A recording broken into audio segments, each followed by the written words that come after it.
नमस्कार सगळ्यांना। मकर संक्रांतीचा सण जवळ येत आहे, तर आज आपण तिळगुळाचे लाडू कसे बनवायचे याची रेसिपी बघणार आहोत।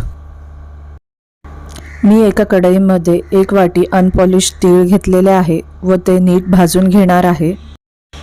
हे तीळ भाजून झाल्यावर मी एका प्लेटमध्ये काढून घेणार आहे। आता त्याच कढईमध्ये मी गुळाचा पाक तयार करून घेणार आहे।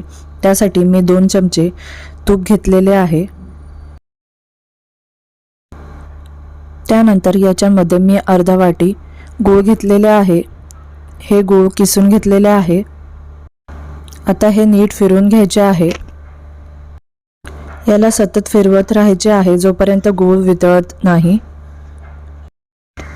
आता एका वाटीमध्ये मी पाणी घेतलेले आहे व त्याच्यामध्ये हा गुळाचा पाक चेक करून घेत आहे। हा पाक पाण्यामध्ये गोळा झाला तर पाक तयार झालेला आहे। या ताटामध्ये मी भाजून घेतलेले तीळ घेतलेले आहे। त्याच्यामध्ये अर्धा वाटी शेंगदाण्याचं कूट घेतले। कूट मी फार बारीक केलेले नाही, असं खडबडीत ठेवलेलं आहे।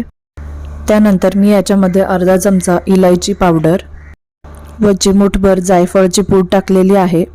हे सगळे मिश्रण मिक्स करून गुळाच्या पाकामध्ये घालायचे आहे व ते नीट फिरवून घ्यायचे आहे। हे मिश्रण पाकामध्ये नीट मिक्स झाल्यावर ते मी एका ताटामध्ये काढून घेणार आहे। आता हे मिश्रण गरम असतानाच आपण याचे लाडू बनवून घेणार आहोत। हे मिश्रण थंड झाल्यावर याचे लाडू तयार करता येत नाहीत, त्यामुळे हे गरम असतानाच लाडू तयार करून घ्यायचे आहेत। हे लाडू बनवताना मी थोडेसे हाताला पाणी लावून बनवून घेतलेले आहे। तर आपले तिळगुळ लाडू तयार झालेले आहेत। तुम्हाला जर काही रेसिपी आवडली असल्यास व्हिडिओ लाईक करायला विसरू नका व चॅनेलवर नवीन असाल तर चॅनेल सबस्क्राइब करायला विसरू नका।